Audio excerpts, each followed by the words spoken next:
નમસ્કાર, એશિયાના સૌથી જૂના અખબાર મુંબઈ સમાચારના ડિજિટલ પ્લેટફોર્મમાં આપનું સ્વાગત છે અને હું છું જીગર પંડ્યા.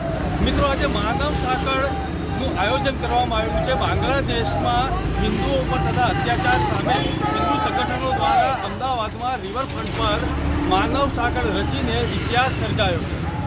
મોટી સંખ્યામાં હિન્દુત્વ સાથે સંકળાયેલા સંગઠનો જોડાયેલા છે અને વિરોધ પ્રદર્શન કરીને સરકારને અરજી કરી રહ્યા છે, આવેદન આપી રહ્યા છે કે બાંગ્લાદેશમાં થતા અત્યાચારો પર કડક પગલાં લેવામાં આવે. આવો જોઈએ મુંબઈ સમાચારનો ખાસ રિપોર્ટ. બાંગ્લાદેશમાં હિન્દુઓ અને અલ્પસંખ્યકો પર હુમલાના પડઘા હવે સમગ્ર ભારત સહિત ગુજરાતમાં પણ પડી રહ્યા છે. છેલ્લા કેટલાક સમયમાં ભારતમાં ઠેર ઠેર વિરોધ પ્રદર્શન અને આંદોલનો યોજાઈ રહ્યા છે.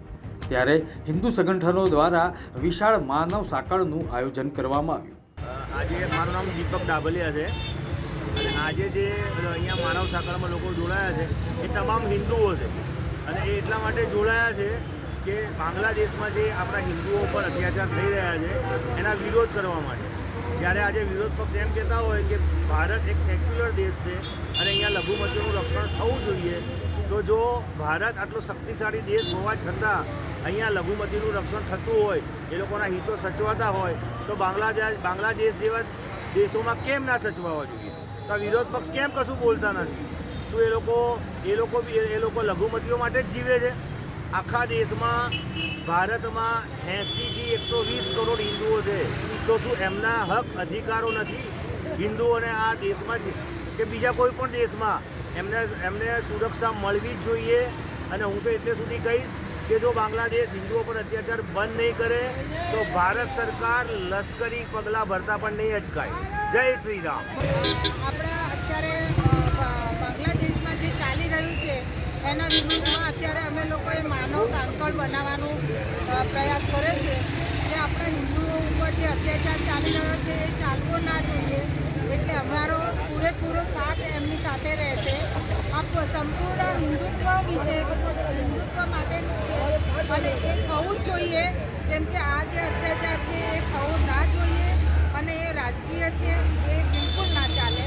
અને અત્યારે આપણે બને ત્યાં સુધી એમને સાથ અને સહકાર આપીએ એવી અમારી શુભેચ્છાઓ છે અને એટલા માટે જ આ એક પ્રયાસ કર્યો છે કે એક માનવ સાંકળ બનીને એ લોકોને સાથ અને સહકાર આપીએ. જય જય શ્રી રામ. જય જય શ્રી રામ. ભારત માતા કી જય. બાંગ્લાદેશમાં હિન્દુઓ ઉપર જે અત્યાચાર થઈ રહ્યો છે તે આખા માનવ જગત માટે ખૂબ જ શરમજનક ઘટનાઓ બની રહી છે, જે સાંખી શકાય તેમ નથી. અને એ માટે થઈને આજે એક માનવ સાંકળનો આ પ્રોગ્રામ નિર્ધારિત કરવામાં આવ્યો છે અને એમાં જડબેસલાક વિરોધ પ્રદર્શન આજે અહીંયા અમદાવાદના સૌ નાગરિકોએ અહીંયા હાજર રહીને જબરજસ્ત વિરોધ કરવામાં આવ્યો છે. સંગઠનોમાં જે જોડાયેલા છે હિન્દુ સંગઠનો, તેમાં અગ્રણીઓ પણ આવેલા છે. કેવો મેસેજ આપવા માંગો? આજે અમદાવાદના ઘણા બધા અગ્રણીઓ અહીંયા હાજર છે અને એમાં આ એક જ મેસેજ છે કે કોઈ પણ સમાજના હિન્દુઓ ઉપર અત્યાચાર સહન કરવામાં નહીં આવે અને આ જે રીતનો અત્યાચાર આદરવામાં આવ્યો છે તે કોઈ પણ રીતે સાંખી શકાય તેમ નથી. અમદાવાદના રિવરફ્રન્ટ ખાતે વહેલી સવારે વિશાળ માનવ સાંકળનું આયોજન કરવામાં આવ્યું હતું. આ કાર્યક્રમમાં ભાજપના કાર્યકર્તાઓ, હિન્દુ સંગઠનો ઉપરાંત સંત સમિતિના સભ્યો હાજર રહ્યા હતા. માતા કી જય. વંદે માતરમ. હિન્દુ એકતા જિંદાબાદ. હિન્દુ એકતા જિંદાબાદ. હિન્દુ એકતા જિંદાબાદ. આજે જે આયોજન થયેલું છે તે બાબતે આપનું શું કહેવું છે? ભાઈ, ભારત દેશની અંદર હિન્દુસ્તાનની અંદર જે હિન્દુઓ એક થવાના છે અને બાંગ્લાદેશની અંદર હિન્દુઓ અલ્પસંખ્યાકમાં છે, પરંતુ એમના ઉપર મુસ્લિમો દ્વારા જે દબાણ ગુજારવામાં આવે છે તેના વિરોધમાં અમદાવાદ કર્ણાવતી શહેર દ્વારા હિન્દુ હિત રક્ષક સમિતિ દ્વારા આ હિન્દુ એકતાનું પ્રદર્શન અને અહીંયા માનવ સાંકળ રચી અને હિન્દુ એકતાનું દર્શન બતાવવામાં આવે છે. આજે જેનું આયોજન થયું છે કે બાંગ્લાદેશમાં જે હિન્દુઓ પર અત્યાચાર થાય છે તેના વિરોધ કરવા માટે રિવરફ્રન્ટ ઉપર વિશ્વ હિન્દુ પરિષદ, RSS અને ભારતીય જનતા પાર્ટીના કાર્યકર્તાઓ દેખાવ કરવા ઉતર્યા છે. આપનું નામ? જયેશભાઈ પટેલ, નારાયણપુરા વોર્ડ. આ સ્વયંભૂ આયોજન છે. આની અંદર દરેક હિન્દુ જોડાયા છે અને આ દરેક જે બી સંખ્યા આજે દેખાય છે એ સ્વયંભૂ જોડાયેલી છે. અને આ દરેક જણ બાંગ્લાદેશની અંદર જે હિન્દુઓ માટે જે અત્યાચાર થઈ રહ્યા છે તેની માટેનું એક આયોજન કરેલું છે. તેની સામેનો એક અવાજ છે કે હિન્દુ એક ભારત દેશ એવો છે જે હિન્દુત્વવાળો દેશ છે અને જ્યાં મુસ્લિમ કે અન્ય બીજા સમાજના લોકો ખૂબ સુરક્ષિત રહે છે, જ્યારે હિન્દુ લોકો આજે બીજા દેશની અંદર અસુરક્ષિત છે અને એ લોકો સાથે ખરાબ વર્તન થઈ રહ્યું છે, એના આક્રોશમાં આજે એક આ કાર્યક્રમ થઈ રહેલ છે.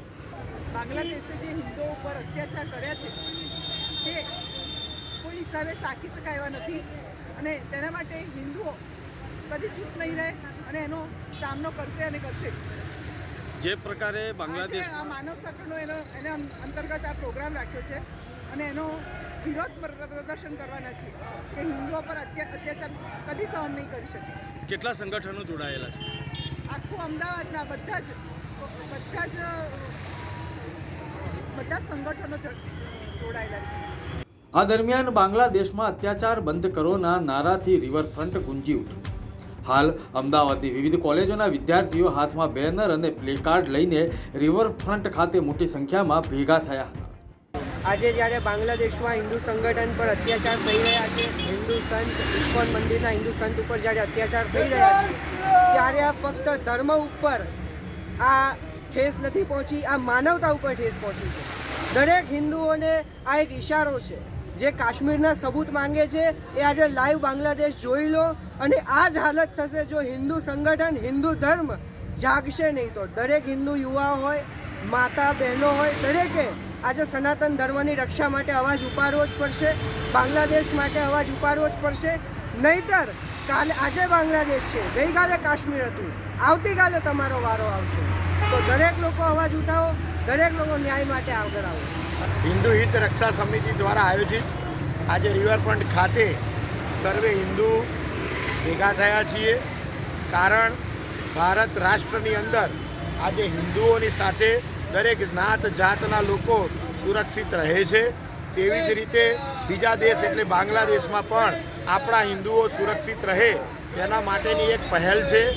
આ જ કાર્યક્રમ સર્વે હિન્દુઓએ આ રિવરફ્રન્ટ ખાતે કર્ણાવતી મહાનગરના સ્થાન ઉપર કરેલ છે કે જે માનવ સાંકળ દ્વારા આજે પ્રતિક્રિયા આપેલ છે.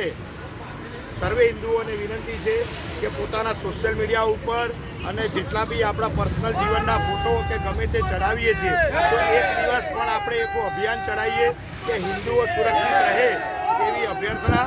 આભાર.